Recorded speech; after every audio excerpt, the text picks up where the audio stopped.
بسم اللہ الرحمن الرحیم۔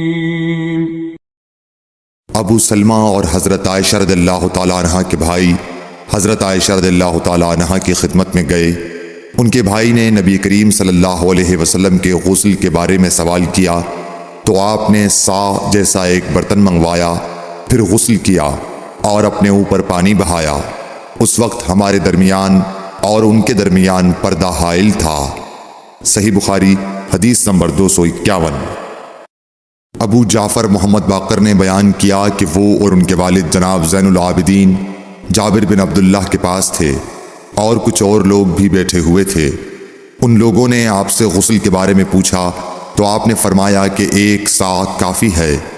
اس پر ایک شخص بولا، یہ مجھے تو کافی نہ ہوگا۔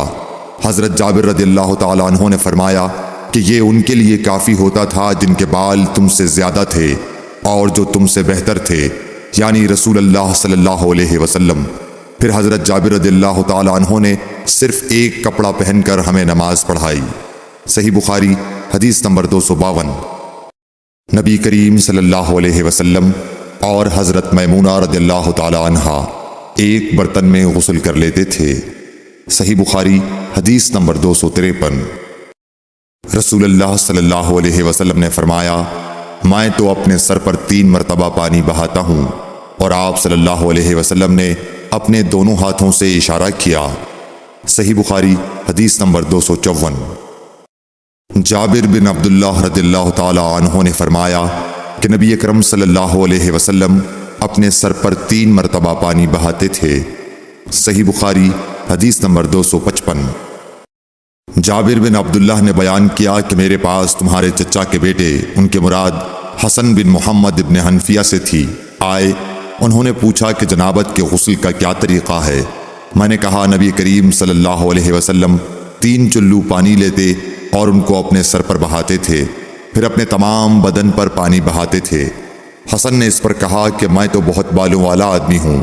میں نے جواب دیا کہ نبی کریم صلی اللہ علیہ وسلم کے بال تم سے زیادہ تھے۔ صحیح بخاری حدیث نمبر 256۔ ام المومنین میمونہ رضی اللہ تعالی عنہا نے فرمایا کہ میں نے نبی کریم صلی اللہ علیہ وسلم کے لیے غسل کا پانی رکھا تو آپ نے اپنے ہاتھ 2 مرتبہ یا 3 مرتبہ دھوئے، پھر پانی اپنے بائیں ہاتھ میں لے کر اپنی شرمگاہ کو دھویا، پھر زمین پر ہاتھ رگڑا، اس کے بعد کلی کی اور ناک میں پانی ڈالا اور اپنے چہرے اور ہاتھوں کو دھویا، پھر اپنے سارے بدن پر پانی بہا لیا اور اپنی جگہ سے ہٹ کر دونوں پاؤں دھوئے۔ صحیح بخاری حدیث نمبر 257۔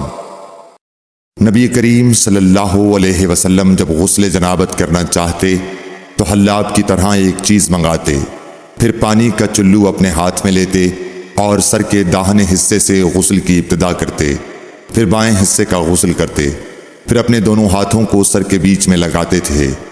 صحیح بخاری حدیث نمبر 258۔ ام المومنین میمونہ رضی اللہ تعالی عنہا نے بیان فرمایا کہ میں نے نبی اکرم صلی اللہ علیہ وسلم کے لیے غسل کا پانی رکھا تو پہلے آپ نے پانی کو دائیں ہاتھ سے بائیں پر گرایا، اس طرح اپنے دونوں ہاتھوں کو دھویا، پھر اپنی شرمگاہ کو دھویا، پھر اپنے ہاتھ کو زمین پر رگڑ کر اسے مٹی سے ملا اور دھویا، پھر کلی کی اور ناک میں پانی ڈالا، پھر اپنے چہرے کو دھویا اور اپنے سر پر پانی بہایا، پھر ایک طرف ہو کر دونوں پاؤں دھوئے، پھر آپ کو رومال دیا گیا لیکن آپ نے اس سے پانی کو خشک نہیں کیا۔ صحیح بخاری حدیث نمبر 259۔ نبی کریم صلی اللہ علیہ وسلم نے غسل جنابت کیا تو پہلے اپنی شرمگاہ کو اپنے ہاتھ سے دھویا، پھر ہاتھ کو دیوار پر رگڑ کر دھویا، پھر نماز کی طرح وضو کیا، اور جب آپ اپنے غسل سے فارغ ہو گئے تو دونوں پاؤں دھوئے۔ صحیح بخاری حدیث نمبر 260۔